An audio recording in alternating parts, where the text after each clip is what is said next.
Good morning dear students, उम्मीद करते हैं कि आप सभी स्वस्थ होंगे।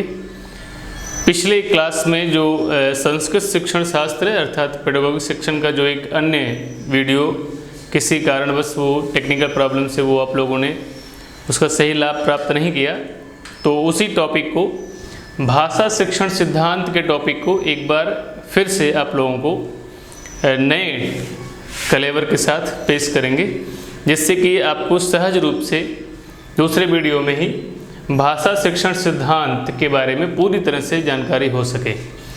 और ये आपको दिखाई पड़ रहे होंगे, इसमें कुल लगभग 10 सिद्धांत दिखाई पड़ रहे होंगे, इसमें और भी सिद्धांत जुड़े हुए हैं। तो भाषा शिक्षण सिद्धांत क्या कहता है, इस पर हम लोग चर्चा करेंगे और इसको डिटेल से समझने का प्रयास करेंगे, क्योंकि इस टॉपिक से क्या जितने भी टॉपिक पढ़ेंगे आप क्रमशः एक एक करके, उन सभी से लगातार आप लोगों के प्रश्न बनते हैं।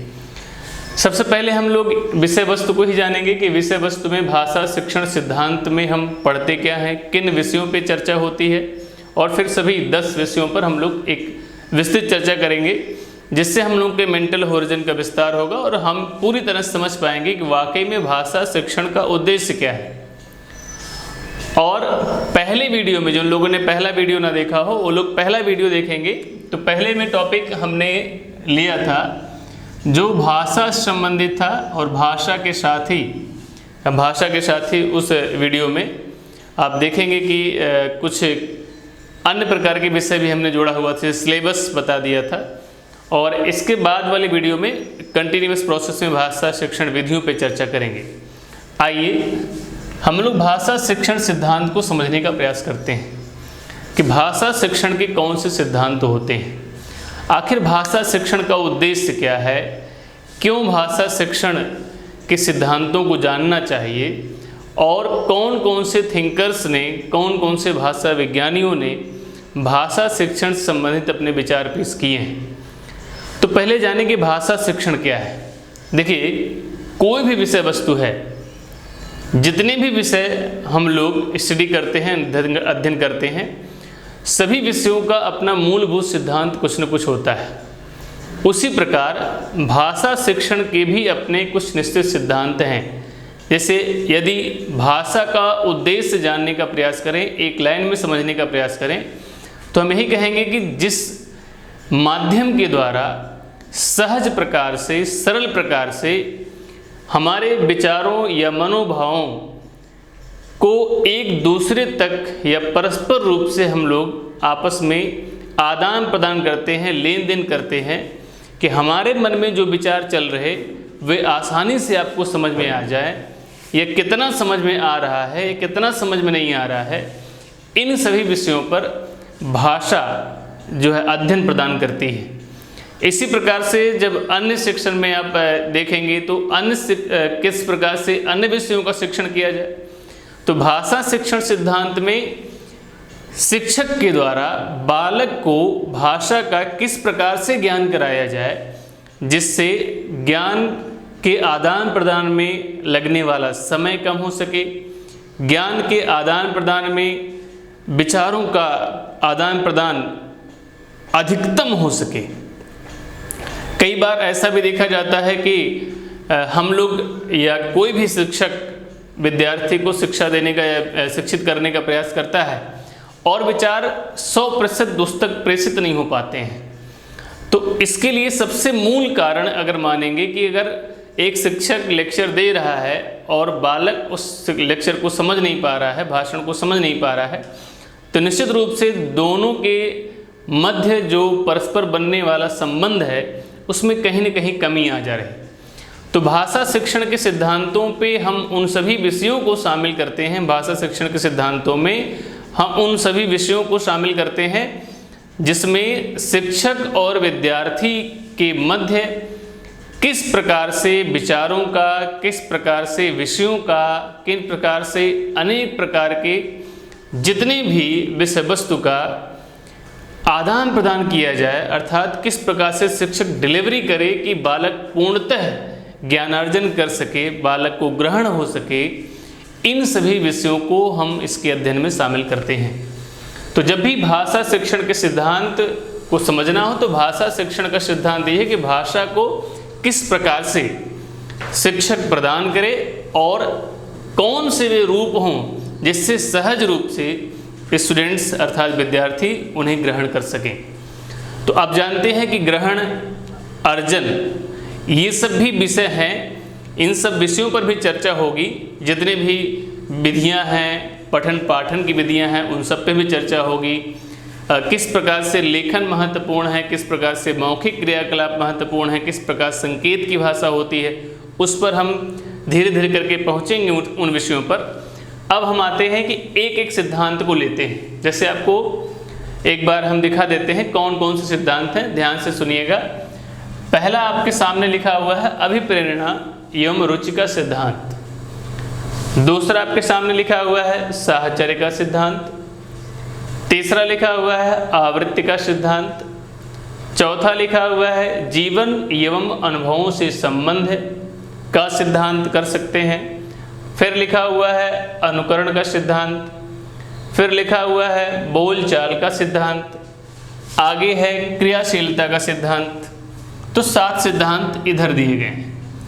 फिर यहाँ से देखेंगे अभ्यास का सिद्धांत, जीवन समन्वय का सिद्धांत और अनुपात एवं क्रम का सिद्धांत। तो और भी सिद्धांत हैं, लेकिन मुख्य जितने सिद्धांत मुझे उपयोगी लगे और उन पर हम आपको ज्ञान प्रदान करने का या कुछ वार्ता करने का, कुछ चर्चा करने का कार्य शुरू किया है।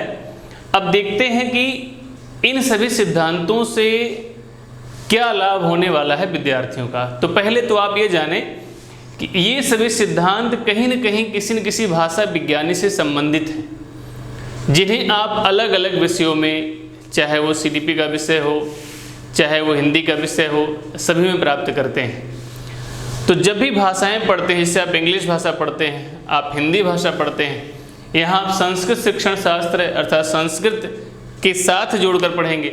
तो जब भाषा को पढ़ते हैं तो अनेक प्रकार के सिद्धांत की एक रूपता दिखाई पड़ती है, क्योंकि जितनी भी भाषाएं होंगी उनका उद्देश्य लगभग एक समान ही होगा। चलिए देखते हैं कि अभिप्रेरणा एवं रुचि के सिद्धांत में क्या शामिल है।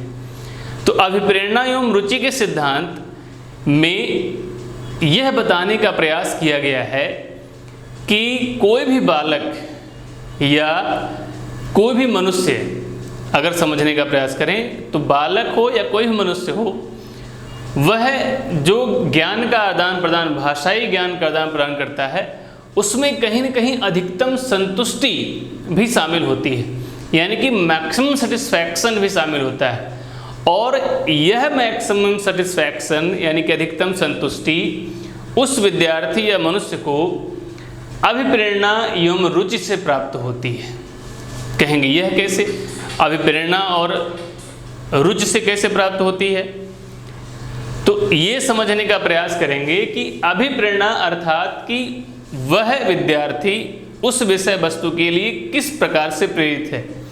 क्योंकि जब तक उस विद्यार्थी को जीवन महत्व से जुड़ा हुआ विषय नहीं लगेगा, जब तक हम उसे व्यवहारिक रूप से ये बताने का प्रयास नहीं करेंगे कि यह विषय वस्तु आपके जीवन से कैसे संबंधित है, अर्थात उसमें इंटरेस्ट जगाने का प्रयास नहीं करेंगे, उसे मोटिवेट करने का प्रयास नहीं करेंगे, उसे प्रेरित करने का कार्य नहीं करेंगे, तब तक उसके अंदर रुचि उत्पन्न होना जरूरी नहीं है। हो भी सकता है, नहीं भी सकता है ना। तो अगला देखेंगे, अगला देखते हैं कि अभिप्रेरणा रुचि में, तो इसी के साथ अगर हम जोड़कर देखें तो जोड़कर देखेंगे तो आप देखेंगे कि रुचि के सिद्धांत के साथ एक प्रसिद्ध भाषा विज्ञानी हर्बर्ट का मत आता है। किसका मत आता है? हर्बर्ट। हर्बर्ट ने बताया कि किसी भी विद्यार्थी या बालक को भाषाई ज्ञान प्रदान करने के लिए या किसी विषय वस्तु को प्रदान करने के लिए, ज्ञान की डिलीवरी करने के लिए, उसे साधारण तरीके से समझाने के लिए आवश्यक है कि बालक की रुचि उस विषय में हो। दूसरी चीज, बालक की रुचि यदि ना हो, बहुत से ऐसे टॉपिक होते हैं जिसमें बालकों की रुचि होती है, अनायास ही हो जाती है। जैसे कला का अगर अध्ययन कराना हो, चित्रकारी बनाना हो या अन्य किसी प्रकार का अध्ययन करना हो, तो बालकों की रुचि स्वयं ही दिखाई पड़ जाती है। जैसे खेल में पढ़ाना हो तो बालकों की रुचि स्वयं ही रहेगी। लेकिन जब हम किसी विषय वस्तु को पढ़ाते हैं तो बालक उसमें उतना इंटरेस्ट नहीं लेता है। तो हमें इंटरेस्ट पैदा करना चाहिए, पैदा मतलब उसे उत्पन्न करें।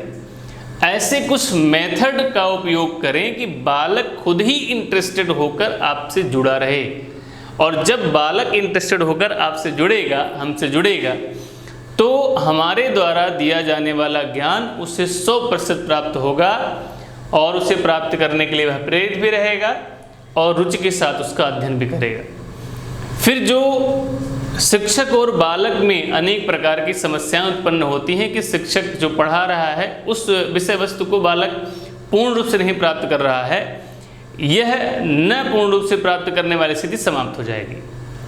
तो पहली बात आपको समझ में आई होगी कि सबसे पहला भाषा का सिद्धांत है अभिप्रेरणा एवं रुचि का सिद्धांत, अर्थात किसी विषय वस्तु को रुचिकर बनाकर उसको डिलीवरी करने का या प्रदान करने का प्रयास करना, और प्रेरित करके या मोटिवेट करके उस विषय वस्तु के साथ बच्चों को जोड़कर रखना, ये सबसे पहला कार्य होता है। बहुत बार देखा जाता है कि शिक्षक केवल इस बात से संबंध रखते हैं, हालांकि सभी शिक्षक नहीं, लेकिन अधिकांश शिक्षक इस बात संबंध रखते हैं कि हम गए और हमने तो पढ़ाया 1 घंटा। अब कुछ बच्चों की बुद्धि है जो कैच कर लेंगे, कुछ बच्चों की बुद्धि है जो कैच नहीं कर पाएंगे। ये बात पूर्णतः गलत है, क्योंकि जब भी आप चिल्ड्रंस ओरिएंटेड एजुकेशन की बात करते हैं तो शिक्षक को हमेशा बच्चों की सुविधा का ध्यान रखना होगा, और जब बच्चों की सुविधा का ध्यान रखना होगा, बालकों की सुविधा का ध्यान रखना होगा, तो उसमें यह बात शामिल होगी कि उनके रुचि के सिद्धांत के अनुसार, उनकी प्रेरणा के सिद्धांत के अनुसार उन्हें शिक्षा देने का प्रयास किया है। उम्मीद करते हैं कि पहला टॉपिक आपको पूर्ण रूप से क्लियर हो गया होगा। आते हैं दूसरे टॉपिक पे जो दिया गया है साहचर्य का सिद्धांत। तो पहले समझें साहचर्य क्या होता है।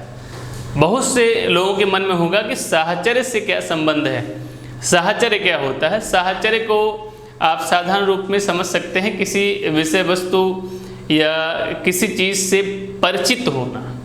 जैसे कि आपने बच्चे को कहा बाल्टी, अब जितने बच्चे क्लास में बैठे हैं उन लोगों ने बाल्टी देखी हुई है, अर्थात इस प्रकार से बच्चे का बाल्टी के साथ साहचर्य है। आपने कह दिया हवाई जहाज, तो बच्चे ने हवाई जहाज को देखा हुआ है।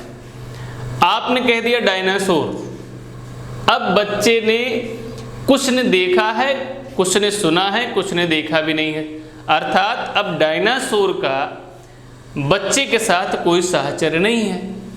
तो आप ये बात निश्चित रूप से समझिए, सभी शिक्षकों को भी ये बात समझनी चाहिए, और जो भी शिक्षण कार्य से लगे हुए लोग उन्हें जानना चाहिए कि कब ऐसा महसूस हो, जैसे ऑफलाइन पढ़ाते हुए ये महसूस होता है क्लास में कि बहुत बार बच्चे न समझ में आने के बावजूद प्रश्न नहीं कर पाते हैं, क्योंकि उन्हें यह पता ही नहीं है कि समझने की स्थिति क्या होती है, हमें टॉपिक समझ में कब आया, ये वही जानते ही नहीं।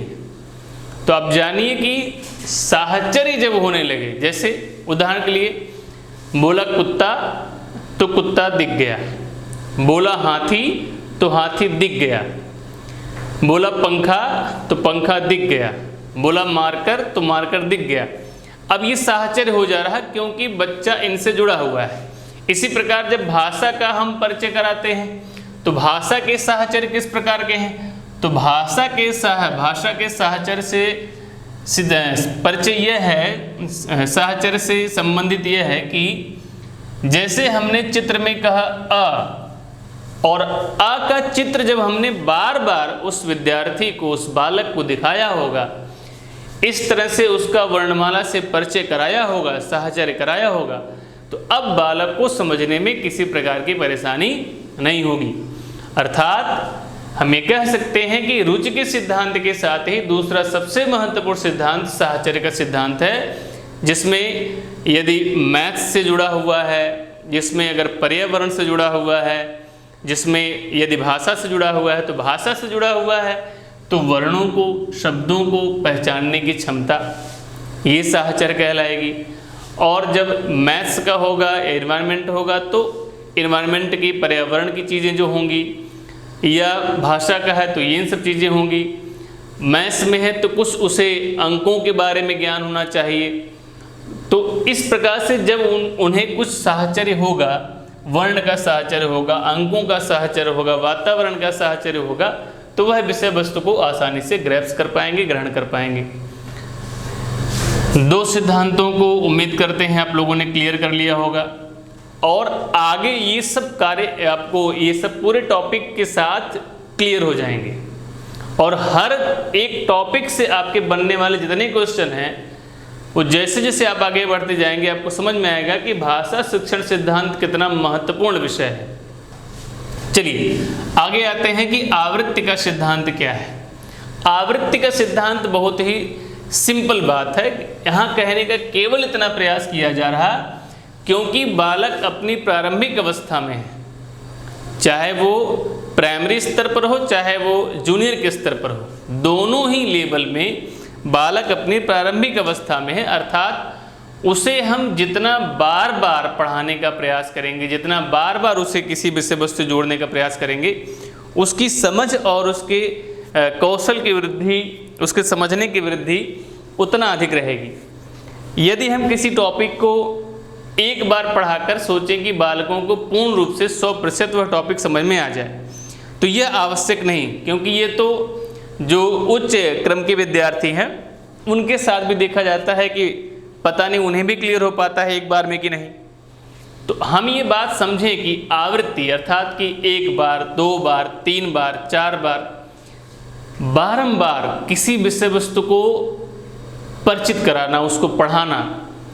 अब बहुत से लोग उसको रटवाना भी समझ सकते हैं कि टॉपिक को रटवाना। देखिए, रटवाना और आवृत्ति इनमें संबंध तो है, बहुत नज़दीक दिखाई पड़ते हैं, लेकिन रटने का तात्पर्य यह है कि बस केवल बार बार, आज भी उसी को रटवाया, कल भी उसी को रटवाया, जब भी बताना होता है हम रटवा देते हैं। लेकिन आवृत्ति का संबंध जब है, जब किसी विषय वस्तु से पहली बार बालक परिचित हो रहा है, तो उसकी समझ के लिए, उसे उसके दिमाग में बसाने के लिए बार बार उसका रेपिटेशन करना, जिससे वह अननोन टॉपिक, अज्ञात विषय उसके दिमाग में बस जाए।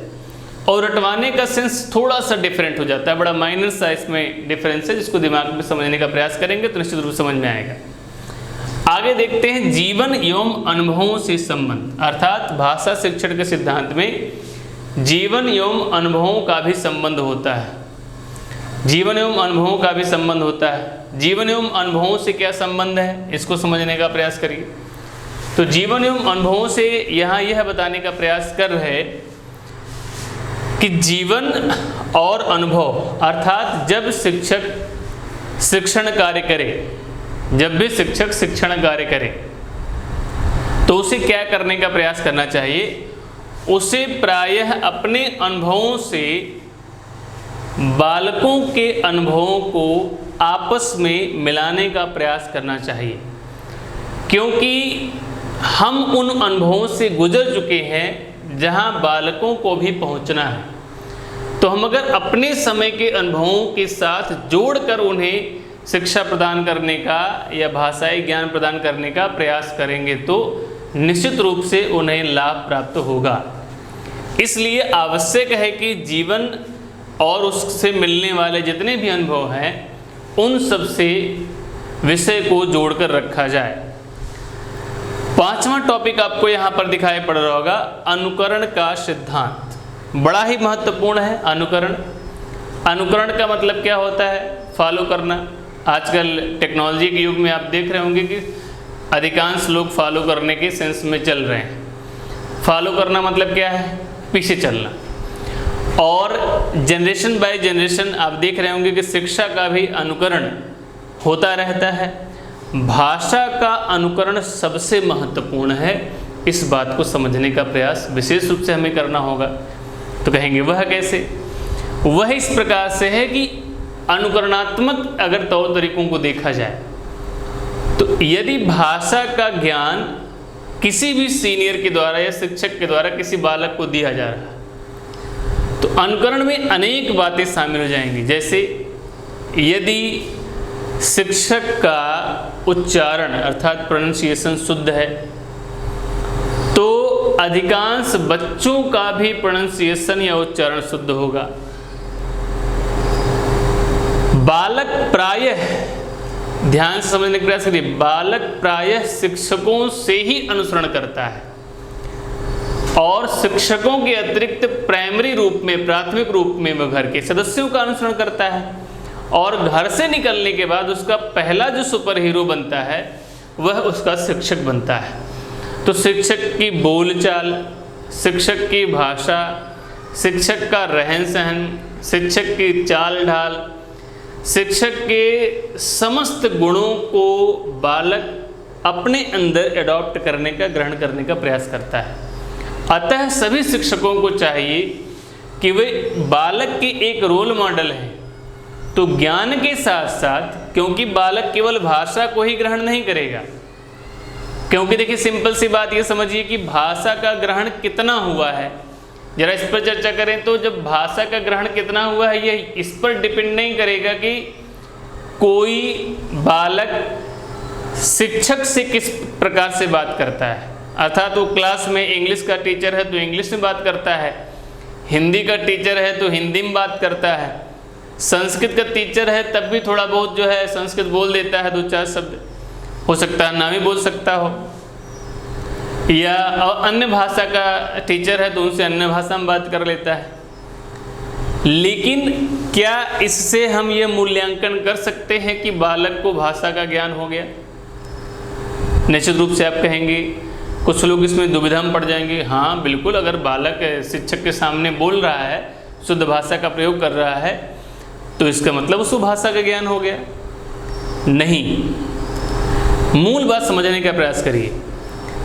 भाषा का प्रयोग कितना कर रहा और कब तक कर रहा।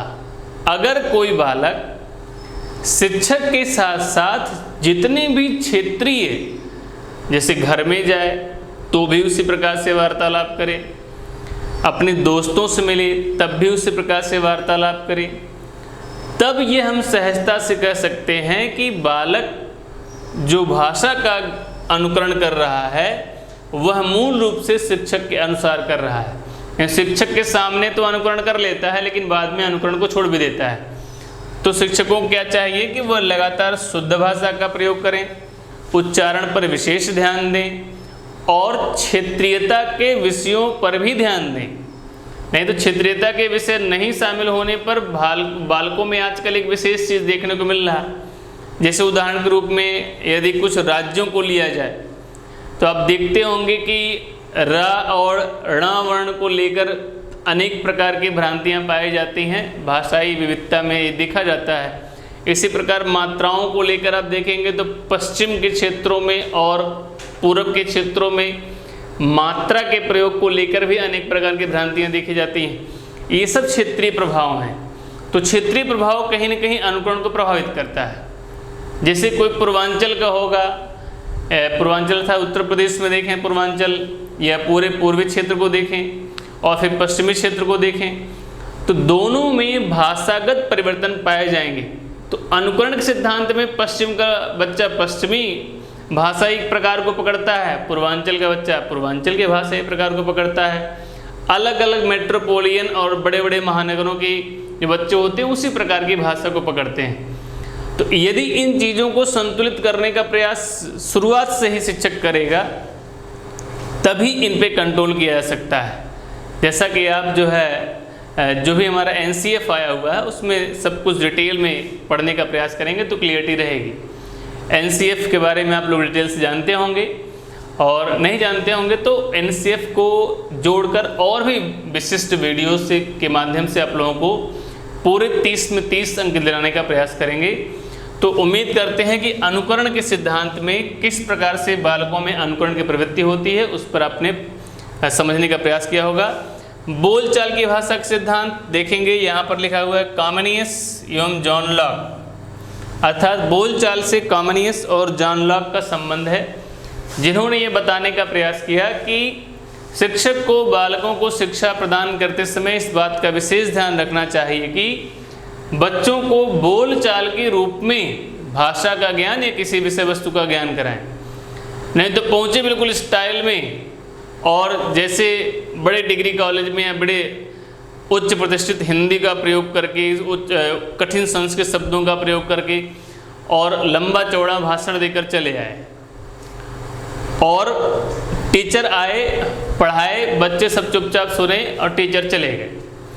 अब इस संबंध में बच्चों को कितना समझ में आया या नहीं समझ में आया ये कुछ भी नहीं बता सकता, लेकिन यदि बोल कर पढ़ाएं, बोल चाल की भाषा में, जैसे हम बातचीत करते हैं, कहानी सुनाकर पढ़ा देते हैं या बोल चाल से पढ़ाते हैं। जैसे हम घर में बात कर रहे हैं, पहुंचा क्लास में और पहुंचने के बाद थोड़ा सा पूछा क्या हालचाल है, आप लोग ठीक हैं, मतलब उनसे जुड़कर बोलचाल की भाषा में जब पढ़ाने का प्रयास करेंगे तो उनकी ग्रहणशीलता का विकास होगा और उन्हें इंटरेस्ट भी आएगा, अनेक तत्व जुड़ जाएंगे।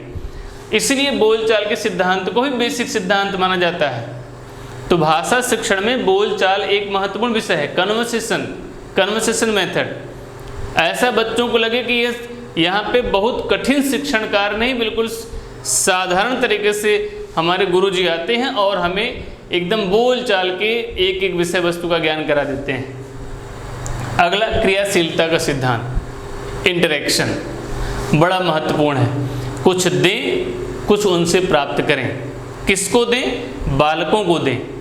क्या प्राप्त करें? फीडबैक प्राप्त करें, अर्थात उन्हें जोड़कर रखें।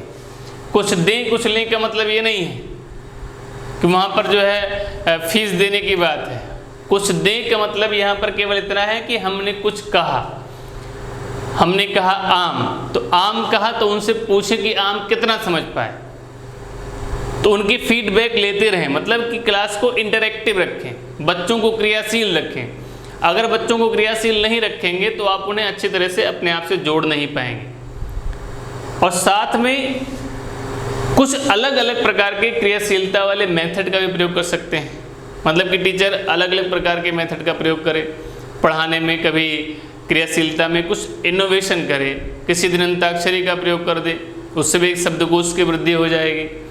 किसी दिन जो है अन्य प्रकार के खेलों के माध्यम से कुछ एक्टिविटीज़ टीचर को नई नई जोड़नी चाहिए, जिससे बालकों का इंटरेस्ट भी बना रहेगा और उन्हें भाषा चाहे किसी प्रकार के विषय का ज्ञान बेहतर होता रहेगा। तो क्रियाशीलता भी एक इम्पॉर्टेंट टॉपिक है।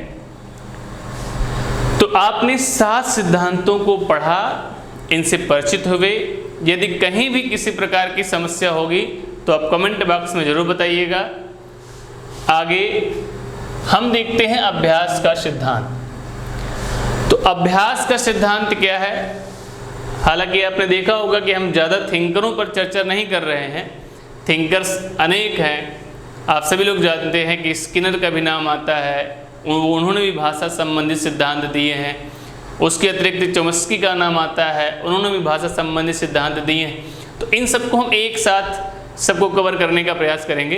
अलग अलग बताने से आप शायद जोड़कर समझने में आपको समस्या हो, इसलिए हम सबको एक साथ कैलकुलेट कर देंगे, इकट्ठा कर देंगे, जिसको जितने भी बनने वाले प्रश्न हो सब चुटकी में सॉल्व हो जाएंगे। चाहे विगोत्स्की के हों, चाहे चॉम्स्की के हों, चाहे स्किनर के हों, जिनके भी सिद्धांत होंगे। लेकिन यहाँ एक अभ्यास की बात आए और थॉर्नडाइक का नाम ना आए, ये बिल्कुल डिफरेंस बात हो जाएगी। थॉर्नडाइक ने अभ्यास के सिद्धांत पे कहा कि भाषा एक कौशल है। कभी क्वेश्चन पूछे कि भाषा को कौशल के रूप में किसने बताया, तो ये थॉर्नडाइक ने बताया कि भाषा एक कौशल है और इसकी वृद्धि में एक्सरसाइज यानी कि अभ्यास बहुत ही महत्वपूर्ण है। अर्थात जब तक अभ्यास नहीं किया जाएगा तो चाहे भाषा का ज्ञान हो या किसी अन्य विषय वस्तु का ज्ञान हो, वह निरंतरता को प्राप्त नहीं करेगा, वो लगातार बना नहीं रहेगा और धीरे धीरे विस्मृत हो जाएगा। इसलिए बच्चों को निरंतर चाहे होमवर्क के माध्यम से, चाहे क्लास वर्क के माध्यम से, अनेक विधियों से ऐसा शिक्षण प्रदान करने का प्रयास करना चाहिए कि उनकी स्मृति में समस्त ज्ञान बसा रहे, बना रहे और उन्हें निरंतर अभ्यास होता रहे। तो अभ्यास भी महत्वपूर्ण है। थॉर्नडाइक ने इसे कौशल के रूप में जाना है। एक क्वेश्चन बनता है, दिमाग में जानिएगा, भाषा एक कौशल है, किसने बताया? थॉर्नडाइक ने बताया। आगे लिखा है जीवन समन्वय का सिद्धांत। बड़ी सिंपल सी बात है, जानते हैं जीवन समन्वय का अर्थ है कि जो भी हम उदाहरण दें उन्हें जीवन से संबंधित और व्यवहारिक उदाहरणों से जोड़ने का प्रयास करें। जीवन समन्वय का सिद्धांत यही कहता है। तो इसको भी जानते रहेंगे कि बालकों को ऐसा कोई उदाहरण देने का प्रयास ना करें जिनसे बालक परिचित ही ना हो, एकदम अनोखे उदाहरण के माध्यम से समझाने का प्रयास करें। नहीं, बिल्कुल व्यवहारिक वातावरण में पाए जाने वाले वस्तुओं, उनसे पाए जाने वाले चित्रों, उनकी पाए जाने वाली घटनाओं का ही वर्णन करें, जिससे बालक उन्हें आसानी से ग्रैप्स कर सके। तो सभी शिक्षकों को यह प्रयास करना चाहिए कि जीवन समन्वय के सिद्धांत का शिक्षण में या भाषा के शिक्षण में निश्चित रूप से प्रयोग करना होगा। और अंत में यहाँ पर लिखा हुआ अनुपात एवं क्रम का सिद्धांत, तो यहाँ अंत में लिखने से तात्पर्य नहीं कि इसका सबसे अंत में कार्य आता है। अनुपात एवं क्रम बहुत महत्वपूर्ण है, अर्थात कंटेंट को यानी कि विषय वस्तु को किन क्रम में किस मात्रा में पढ़ाया जाए कि भाषा और ज्ञान का ग्रहण पूर्ण रूप से हो सके। जैसे एक दिन आए तो आधा पेज पढ़ाया, दूसरे दिन आए तो 10 पेज पढ़ा दिया, या पहले दिन आए तो तीसरा लेसन शुरू किया, दूसरे दिन आए तो सबसे लास्ट का लेसन शुरू किया, उसके बाद 2 हफ्ते बाद आए तो पहला लेसन शुरू किया। इस तरह की प्रवृत्तियां नहीं पाई जानी चाहिए। जैसा सिस्टम बनाकर दिया गया है लेसन, उन्हीं को क्रमबद्ध तरीके से, और जो भी सिस्टम है उनको कब बोल कर पढ़ाना है, कब उनको लिख कर पढ़ाना है, कब उन्हें प्रश्नोत्तर करना है, कब उनसे कक्षा कार्य करवाना है, कब उनसे होमवर्क करवाना है, इन सब का जब अनुपात एवं क्रम होगा तो हमारे शिक्षण का 100% रिजल्ट प्राप्त होगा। तो ये कुछ 10 सिद्धांत भाषा शिक्षण संबंधित थे, आप सभी लोगों को समझाने का प्रयास किया। अगले वीडियो में हम आप लोगों को भाषा शिक्षण की विधियों पर चर्चा करते हुए मिलेंगे। जो संस्कृत शिक्षण शास्त्र में भाषा शिक्षण की विधियां हैं उन पर चर्चा करेंगे। आप सभी लोग बने रहिए लगातार माँ अकेडमी लखनऊ के साथ और लगातार देखते रहिए वीडियो। मैं विवेक मिश्रा इसी के साथ इस टॉपिक को यहीं पर क्लोज करता हूँ। नेक्स्ट वीडियो में पुनः मिलेंगे। नमस्कार।